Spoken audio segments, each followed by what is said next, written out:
The next thing I want to talk about is the chewing the gum with all the flavor out of it. How you can still blow bubbles and you can still enjoy, I guess, a little bit of it, but really when the flavor's gone, it's kind of old news. And so I've gotten... So bring that analogy into something that makes sense to those who are hearing. Well, so something in my life is my marriage and the feeling, the knowledge of the knowing. Oh, if we were you, we'd blow more bubbles. A lot more bubbles. Big, big, big, beautiful bubbles. Yeah. I feel so certain and good that the best thing for us is to uncouple and to enjoy our last time together and blow big bubbles as we do that. That's what feels really good for me. Maybe. Well, let's dig in there a little bit more, because I'm not feeling maybe. I'm feeling really good about the decision to uncouple. It feels... But what receptive mode do you think you were in? What was the last thing that happened when you had that strong, clear thought that that's what you wanted to do? That I feel like I can't be authentic with him, that I can't be myself. So what receiving mode is that? You think that's your inner being talking to you about that? Yeah, I guess the part of me feeling like, well, it's the desire to want to be authentic. But did you hear what we're getting at? In other words, go back to the basics of what you really understand, that you're always in the receiving mode. And so when something isn't going the way you want it to, and you don't feel like you can be authentic, and so then you get this impulse, well, I think I'll go someplace else. We just want to ask you, was your vacuum plugged in when you got that thought? No. Yeah, you're right. Well, it's also a part of me knowing it feels good, though. I'm having a hard time feeling, so this is where it's like the wavering. So I asked for without a doubt sign, and I got 1,000,000 of them, but that's the best thing for us to separate. And then I felt so good and so clear, and I feel like the unfolding of things is just lining up, and I feel like... Well, every now and again, in fact, quite often, people give us a scenario like this, and they make a statement or ask us what we think. Do you think I should leave, whatever? And sometimes we say yes, but we always say, are you leaving this or are you going somewhere else? And right now in your vibration, you're leaving something because you don't feel authentic. You're not going to something else. We're not saying that that's always the way it is. That's just the way it is right now in this vibration. That's just what you've got going on right now. So if right now, while this is what you got going on, you leave, then you take yourself with you, and that's your point of attraction. Wouldn't you like to blow more bubbles? I would. And figure out who you really are and what you really want, and achieve a consistent mastery of that vibration, and see if your power of influence with that kind of alignment can't attract something right from where you are that matches what you want. And so I got a glimpse of that, and then it scared me a little bit. So I felt almost, because I was really concerned about what other people would think. Scared you? Why? It scared me because I was worried about what other people would think. It's old. I don't want to even go there. What's anybody else got to do with it? It's irrelevant. I know. That was in the past. So we're now, I'm feeling like I want to focus there because it feels good, and I want to allow more to, I want to focus where it feels good. You see, so many of you are so ready to just move on. And the reason, and now we know you know more than that because you've been listening to us for a while. And we often have conversations where we know you're feeling resonance and you get all of this. So we don't need to give you the whole thing again because we know what you know, and we know that you often know it. But still, we want to say this to you in a way that you can really hear this. Most people are so accustomed, even those who are working at achieving mastery with understanding vibration, you still believe more in action than you do vibration. You just do, because action is more obvious. Action makes things happen in a more obvious and sometimes in a faster way. In other words, you could just go and a lot would change for you.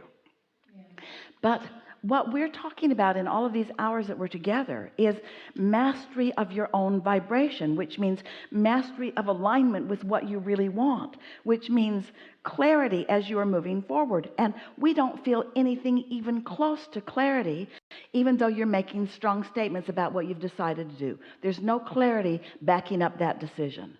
There's no vibrational clarity backing up that decision, because it's not coming from non-physical. It's coming from your awareness of what you don't want more than it is from your awareness of what you do want.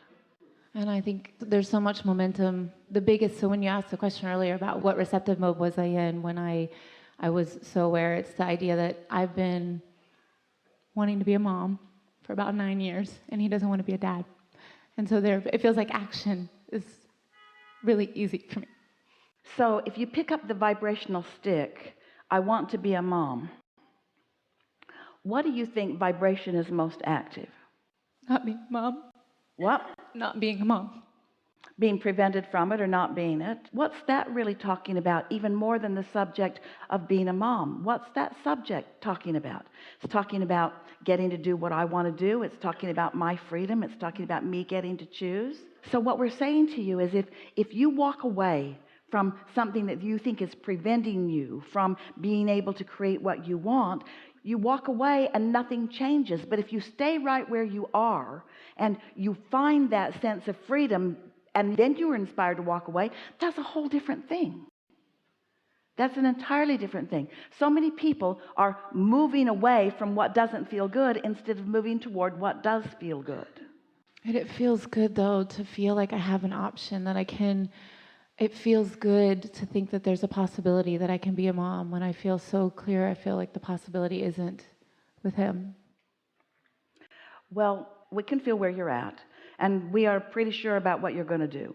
We're just encouraging you to get yourself into alignment before you do anything. That's all. And you can't get there from there. And so even as we're visiting with you, you're sort of digging in and explaining to us that this is what I'm going to do. This is what I'm going to do. This is what I'm going to do. And I think it feels good, so I'm going to do this. And we say, we're pretty sure you're going to do that. And then you're going to stand in another place, and there's going to be something else sort of like that, because you haven't claimed for yourself the prize that this contrast is offering to you. Claim it and then go. But claim it before you go. I got that. Yeah. Thank you. Yeah. Hi. We are. So this is really just kind of a fun thing to play with, just not wanting it. I didn't want to be in here. I was thinking how I can parlay that into a lot of different areas of life. But what I really want to talk about is contrast that happens, the negative contrast. I was having lunch with some friends a couple days ago, and we were talking about the benefit of the positive side of contrast. Like if you have great experiences and how that adds more to your vortex. We see all contrast as positive. Because every bit of it is clarifying. Would you agree? Mm-hmm. And isn't something that's clarifying of benefit? Absolutely. In other words, if this is all about flowing thought and thought energy and direction of thought, then isn't something that makes you clearer about what you want, isn't that a positive thing? Mm-hmm. Yeah? So where were you going before we headed you off? That's kind of it, yeah. Earlier today, we had just had a discussion about not trying to push contrast. In other words, not looking for trouble. So don't look for trouble. Don't get so excited about the value of contrast that you just stir trouble up. But when it comes, accept it and appreciate it and enjoy it and watch what comes as a result of it later. It takes a little bit of a long view sometimes.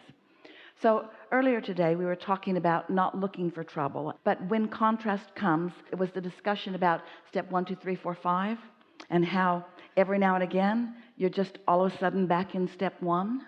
And you don't really want to be back in step 1, but the question and what indicates true mastery is what you do when now you're having a step 1 moment. What do you do with it? It's how you respond to the contrast that is really what we think you want to talk about here. Because if you're steady, then contrast is sort of like, oh, yippee, something else to want. And if you're not steady, then contrast is, oh, man, I really didn't need that right now. So it all depends on what you're doing when it comes, yes? Mm-hmm. So we had that discussion about not forcing the step 1 moment. And we had offered the word something like, just let life come to you and it will. Just let life come to you and it will. And then you, from your connected and shored up position, now you get to explore the life that has come and decide what you're going to do about it. So about then, the words were barely out of Esther's mouth, and You're fanning yourselves. You're starting to feel uncomfortable. Esther, who never feels uncomfortable when we speak, was beginning to feel a little uncomfortable. The room was getting warmer and warmer and warmer and warmer. And so it was the end of the segment, and Esther went back and she put on her headset so that she could talk to the others who have headsets. And she wanted to know, she said, the room's a little warm. What's the temperature? They have temperature gauges. Their intention is to keep you comfortable. And she was told that the air conditioner was not working. The air conditioner is not working. Now, that was a step one moment, because Esther cares about you being comfortable. They're working on it. And so Esther left and she roamed around in the hallways. It's very cool back there. She got on a service elevator and went down a floor. It's really cool down there.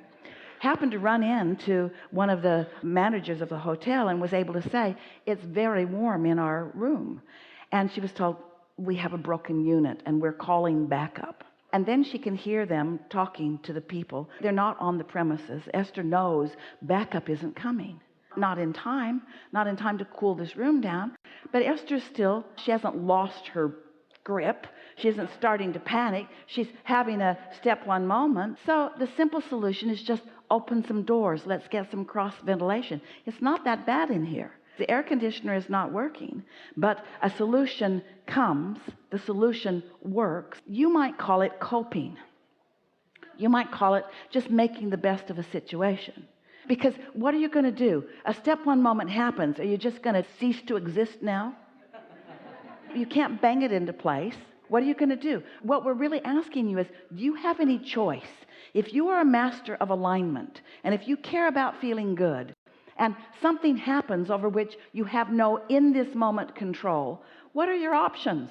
You look for a solution, and there always is one. There's something that can always make it a little better. And so if that's your goal in life, to always look where it's a little better, instead of looking for trouble, instead of drumming in trouble, instead of trying to be defensive or trying to make someone really wrong so that you can be really right, which is not your style at all, we know.